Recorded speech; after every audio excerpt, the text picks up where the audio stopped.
Lamborghini shifts gears. Ditching the EV for a grand tourer, Lamborghini has abandoned plans for an all-electric supercar, the Lanzador, and is now considering a grand tourer as its next model. This decision marks a significant shift in the company's strategy, which for years appeared set on expanding into the sedan market before pivoting to the highly successful Urus SUV. From sedan dreams to SUV reality for nearly 2 decades, Lamborghini has been evaluating expansion opportunities. The Estoque concept of 2008 hinted at a potential sedan, but that idea was ultimately shelved in favor of the Urus, which now stands as a cornerstone of Lamborghini's sales.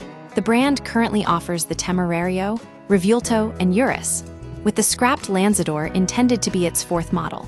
Why the electric supercar failed Lamborghini's decision to scrap the Lanzador stemmed from a lack of consumer interest. According to company leadership, demand for an electric supercar was close to zero, leading them back to the drawing board.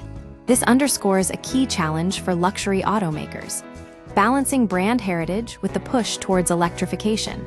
Electric vehicles remain a niche preference in the high-end market, where exclusivity and emotional appeal often outweigh environmental concerns. The Grand Tourer Revival Lamborghini CEO Stefan Winkelmann has confirmed that neither a small SUV nor a 4-door sedan is currently under consideration.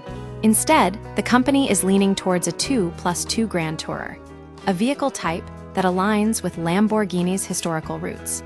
The market shift, Winkelmann explained that the sedan segment is shrinking, with demand overwhelmingly favoring long-wheelbase luxury models that don't necessarily fit Lamborghini's brand identity.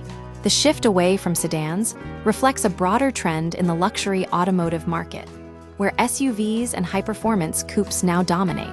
The Grand Tourer, offering a blend of performance and luxury in a 2-door format, appears to fill a gap in Lamborghini's lineup. Back to its roots, Lamborghini's move signals a return to its foundational identity. The Grand Tourer embodies the company's early focus on high-performance, stylish vehicles. By revisiting this segment, Lamborghini is betting on capturing a segment of buyers who prioritize driving experience and exclusivity over practicality. The company is betting that a 2+2 Grand Tourer will resonate with its core customer base, offering a compelling alternative to the current SUV-dominated landscape.